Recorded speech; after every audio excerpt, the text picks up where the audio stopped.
Si Catalunya té un president que no és capaç d'eliminar una decisió errònia com la de la limitació, fa molt difícil pensar que mai pugui empènyer mesures per corregir el drama de 600.000 persones que hi ha a l'atur. Reduir els accidents igual no és una prioritat, no ho sé. Per nosaltres ho és. Millorar la fluïdesa del trànsit també ho és, i això és demostrable. Hi ha altres aspectes que són més discutibles i per això no he descartat canvis. Hi ha moltes i bones notícies de tot aquest període de gestió que, senyor president, venen a conformar una autèntica i veritable política en favor del transport públic i de la cohesió social. Li volem preguntar quina és la seva valoració i quins són per a vostè els elements destacats d'aquesta política.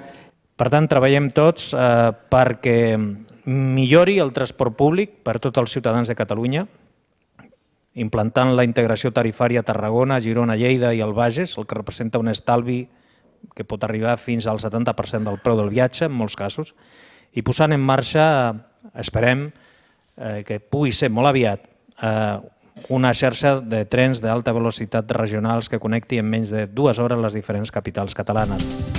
Necessitem un fons de rescat de peatges que no arriba.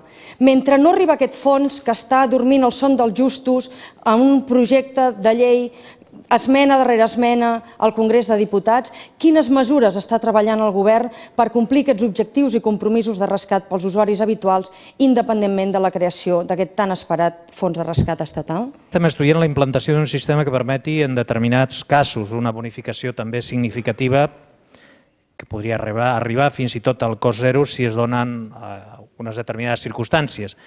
Estem parlant de condicions com l'alta ocupació dels vehicles, els vehicles més ecològics, els usuaris amb una reiteració de trajecte també, la distància recorreguda o les hores vall també. Cal moure fitxa en definitiva per evitar que algunes ciutats, alguns barris i alguns carrers de Barcelona es converteixin en parcs temàtics de la inseguretat.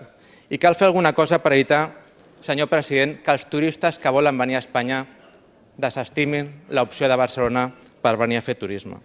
Malgrat aquesta propaganda a la que vostès contribueixen, a la que la dreta contribueix, a la que, per ajudar a millorar la imatge de Barcelona, entre cometes, malgrat això, escolti, els turistes continuen venint a Barcelona més que mai, i vostè ho sap perfectament.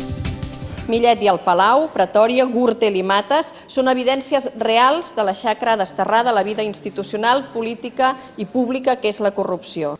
Per això valorem molt positivament l'actitud del director de l'Oficina Antifrau d'impulsar un pacte, un acord, una iniciativa entre els grups parlamentaris i els partits de casa nostra per frenar la corrupció, que és un mal present. Nosaltres hem apostat per la transparència, com vostè sap.